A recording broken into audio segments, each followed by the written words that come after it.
3 backend calls, one after another. Your API speed is the SUM of all 3. Fire them with scatter-gather, and it's the speed of the slowest one. Nothing more. That's the pitch of this router, and it's just as easy to misuse as it is to use well. Coming up, every field, how to read what it hands back, exactly when it fails, and when to reach for a different router entirely, all on a real project in Anypoint Studio. This is a real flow. Open right now in Anypoint Studio. Post a request to enrich an order, and 5 components run. A listener, a set variable, the scatter-gather router with 3 parallel routes inside it, and a transform message at the end. By the time we're done, you will know exactly what each one does and why it's built this way. Quickly, the listener. I've marked its one mandatory field down in the Properties panel. Path, set to /API/B1/orders/order ID/enrich. The component itself is the first icon on the canvas. Nothing router specific here, this is just how the request gets in. Right after the listener sits a set variable called capture order ID. I'm marking its 2 fields. Name is order ID, and value reads it out of the URL. Why save it to a variable before we'd ever reach scatter-gather? Because the router is about to replace the payload entirely with its own result. This is the only chance to keep the order ID somewhere safe. And here is scatter-gather. I've drawn the mark around the whole router rectangle. Because that outline is the router. 3 routes live inside it: get customer, check inventory, get pricing. The name says exactly what it does. It scatters the same incoming event to all 3 at once, then gathers every result before moving on. Not 3 calls one after another. 3 calls in parallel, on separate threads. The router only has 3 fields, and I'll mark each one as I talk about it. First field, timeout, and it is optional but treated as mandatory in production. Here it reads 4000 milliseconds. Set it to 0, or leave it blank, and a stuck route can hang the entire request indefinitely. A route that blows past this limit throws Mule: timeout. Second field, target, and look closely, the box I've marked is empty, and that is the point. Empty means the router's aggregated result simply becomes the new payload. If you type a variable name into that box instead, the result is written into that variable and your original payload survives the router untouched. That one empty box is the difference between losing your input and keeping it.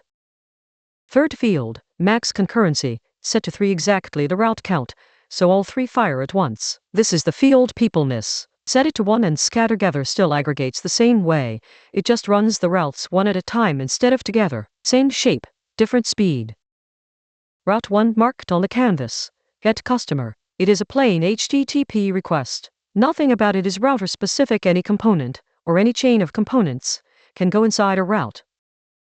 These are its mandatory fields. Configuration is customer_PI, method is get, and path is /customer/ID. The ID comes from a URI parameter, and this route also carries its own error mapping, turning a timeout or a connectivity failure into app_backend_unavailable.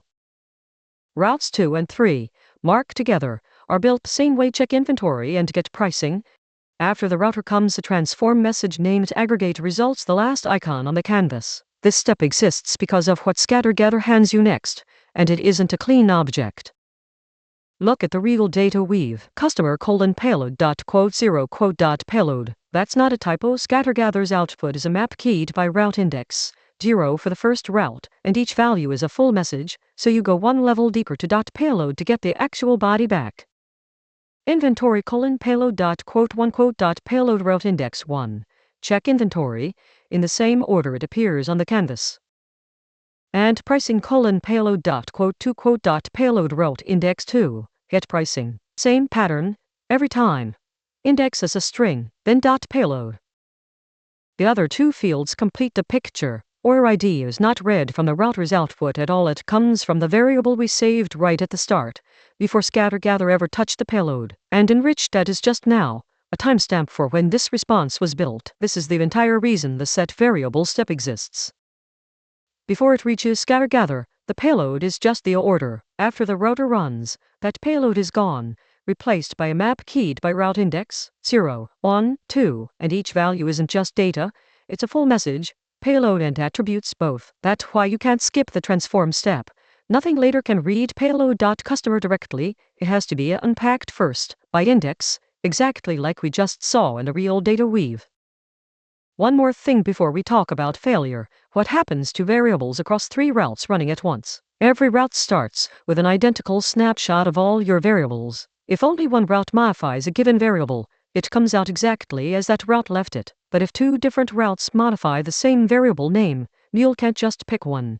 The result becomes a list of both values, in route order, real, documented behavior, and it will confuse you exactly once before you learn to give each route's output its own variable name.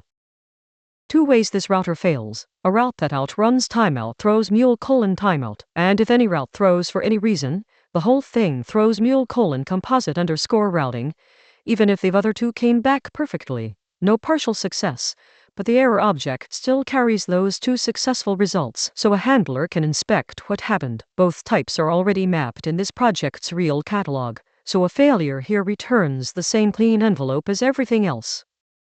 Quick naming rule, and it matters more here than almost anywhere else. Name the router after the outcome, not the mechanism.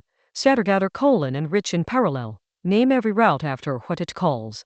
Get customer, check inventory, get pricing. Never route 1, route 2, route 3. Here's why. When a route fails, your logs reference it by that display name. Get pricing timed out is searchable. Route 3 timed out is not. Side by side, the pattern is obvious. The mistakes, no timeout, so a stuck backend hangs forever. Routes that secretly depend on each other even though they run at the same instant. One shared variable name colliding into a list by accident. No error mapping, so every failure looks the same no matter what broke. Now look at what this real app does instead. Timeout set explicitly 3 genuinely independent routes. The order ID saved before the router even starts. Error mapping on every route. Independence is the whole game. If routes depend on each other, route 2 needs route 1's answer. Scatter-gather is wrong, since both start from the same event at the same instant. Need just one working response. First successful. Tries routes in order, stops at the first success. Just spreading identical work across workers. Round robin. 1 route runs, no aggregation. And it needs at least 2 routes or Studio throws an exception. Past 5 or 6, both your slowest backend and your error surface get harder to reason about. 4 things that aren't obvious until something breaks. Max concurrency of 1 doesn't remove the benefit. Every route still runs and aggregates the same way, just 1 at a time. Timeout for the slowest route you're willing to accept, not the fastest, or you'll kill one. That was doing honest, slow work. No route can fail gracefully on its own. If a call is allowed to fail, wrap it in its own try inside the route, and map errors on every route. 5 questions to answer cold. Output shape. A map keyed by route index has a string, each value a full message. 2 of 3 routes succeed, still throws composite_routing. No partial success. Different from parallel for each, a fixed set of different routes once each, versus the same route once per item. Versus first successful and round robin, every answer, versus 1 tried in order, versus 1 rotating for load. Make a route optional, wrap it in its own try. That's scatter-gather, 3 real backend calls, running at once.